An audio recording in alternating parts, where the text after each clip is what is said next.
Saudara, usai bertemu Presiden Joko Widodo di Istana Negara, Mendikbudristek Nadiem Makarim mengumumkan kenaikan uang kuliah tunggal atau UKT dibatalkan.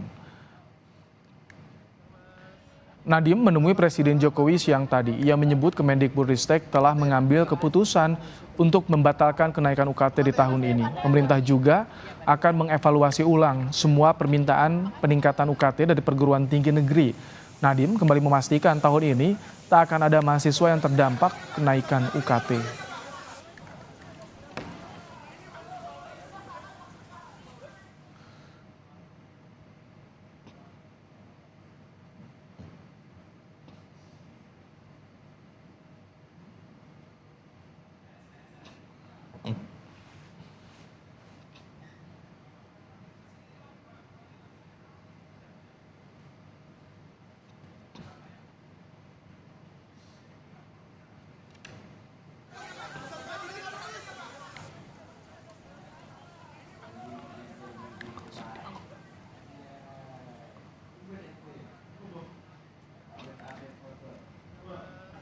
Sementara itu, pada minggu kemarin, Saudara Ketua DPP PDI Perjuangan, Puan Maharani, menyinggung soal mahalnya biaya kuliah saat membacakan rekomendasi Rakernas kelima PDIP, mendesak pemerintah untuk mencabut Permendikbud nomor 2 tahun 2024.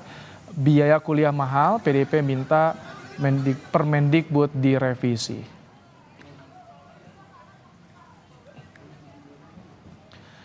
Mendikbudristek Nadiem Makarim memastikan uang kuliah tunggal UKT dibatalkan. Keputusan ini diumumkan usai bertemu Presiden Joko Widodo di Istana Negara pada siang tadi. Apa saja yang menjadi dasar pembatalannya dan bagaimana evaluasi ke depan? Kita akan berbincang bersama dengan Tri Santoso, tenaga ahli kantor staf Presiden bidang pendidikan. Selamat petang, Mas Tri. Selamat petang, Mas Ibrahim. Baik, Mas Tri, jadi apa arahan Pak Jokowi saat bertemu Menteri Nadiem tadi sampai akhirnya kenaikan UKT ini dibatalkan, apa saja arahannya? Jadi saya kira concern dari Pak Presiden itu sudah jelas gitu ya. Satu, untuk akses pendidikan itu dibuka selebar-lebarnya untuk masyarakat kita tanpa terkecuali mereka yang kurang mampu atau mereka yang kaya gitu ya, punya kesempatan akses yang sama ke dalam dunia pendidikan. Dan saya kira menjadi perhatian bersama kenaikan UKT yang baru-baru ini mendapatkan masukan dari berbagai pihak dan juga hasil koordinasi dengan teman-teman pimpinan perguruan tinggi. Oh, jadi ini juga termasuk mempertimbangkan adanya desakan dari mahasiswa, kemudian juga ada permintaan dari Ketua DPR, seperti itu jadi pertimbangan juga ketika uang UKT ini dibatalkan naik?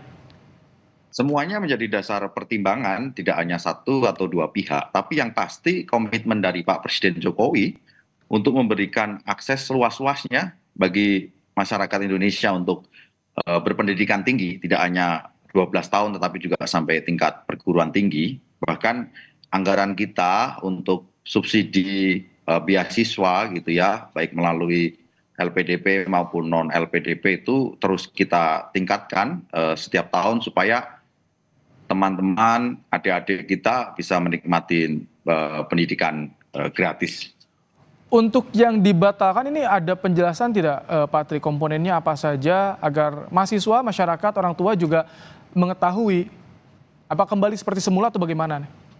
Jadi yang dibatalkan itu terkait dengan jangan sampai naik. Jadi tidak ada kenaikan angka UKT pada setiap individu. Ini kan untuk mahasiswa baru ya. Ini kan baru satu tahap dari tahapan seleksi untuk masuk perguruan tinggi. Baru tahap yang pertama SNBP gitu ya.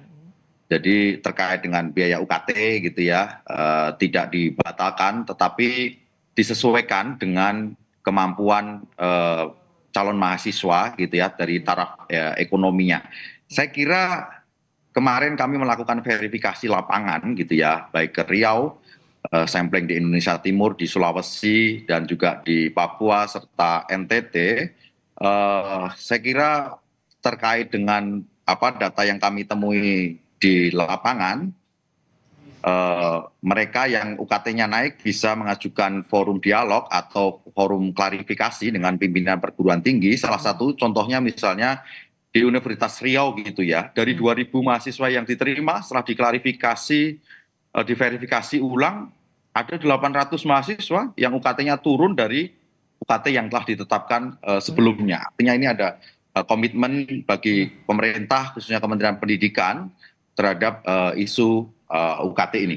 Oke, Pak Tri, kami juga akan kembali memutarkan pernyataan dari Mendikbud Ristek Nadiem Makarim pasca bertemu dengan Presiden yang bilang UKT tidak jadi naik. Kita simak bersama. Selama beberapa hari ini kami telah mendengarkan semua aspirasi dari berbagai stakeholder. Jadi saya mendengar sekali aspirasi dari berbagai macam mahasiswa, keluarga, dan masyarakat mengenai concern mereka mengenai adanya peningkatan-peningkatan UKT yang terjadi di PTN-PTN kita. Dan memang itu saya melihat beberapa angka-angkanya dan itu juga buat saya pun cukup mencemaskan. Ya, jadi saya sangat mengerti kekhawatiran tersebut. Jadi kemarin kami juga sudah bertemu dengan para rektor dan kami Kemendikbudristek telah mengambil keputusan untuk membatalkan kenaikan UKT di tahun ini dan kami akan merevaluasi semua permintaan peningkatan UKT dari PTN-PTN. Jadi untuk tahun ini tidak ada mahasiswa yang akan terdampak dengan kenaikan UKT tersebut, ya. Dan kami akan mengevaluasi satu persatu permintaan atau permohonan perguruan tinggi untuk peningkatan UKT, tapi itu pun untuk tahun berikutnya. Ini jadi instruksinya dari Presiden apa? Kan yang dipikirkan selain kenaikan UKT juga ada beban dari perguruan tingginya. Seperti apa ini solusinya, evaluasinya, Pak Tri? Kita memaksimalkan dana yang ada di kampus gitu ya. Tadi karena arahan tidak boleh naik gitu ya. Memaksimalkan fungsi peran pimpinan perguruan tinggi untuk memberdayagunakan komponen yang ada gitu ya. Para rektor, pimpinan perguruan tinggi kreatif untuk memikirkan income yang lain, mendayagunakan sarana prasarana gitu ya. Banyak kita temui di kampus-kampus kita, kampus besar itu misalnya ada salah satu kampus A lahannya 142,5 hektar gitu ya. Lahan yang digunakan itu kan rata-rata hanya 5 sampai dengan 10 hektar untuk bangunan, tetapi puluhan hektar yang lain tidak digunakan. Nah ini pimpinan perguruan tinggi harus kreatif untuk memanfaatkan ini untuk unit bisnis misalnya, kemudian pengembangan alumni untuk endowment fund atau dana abadi dan lain sebagainya. Saya kira hal-hal ini bisa diantisipasi karena ada subsidi juga dari mereka yang UKT-nya tinggi dan mereka yang UKT-nya rendah. Pada prinsipnya prinsip gotong royong selain dari anggaran 30% POPTN ini.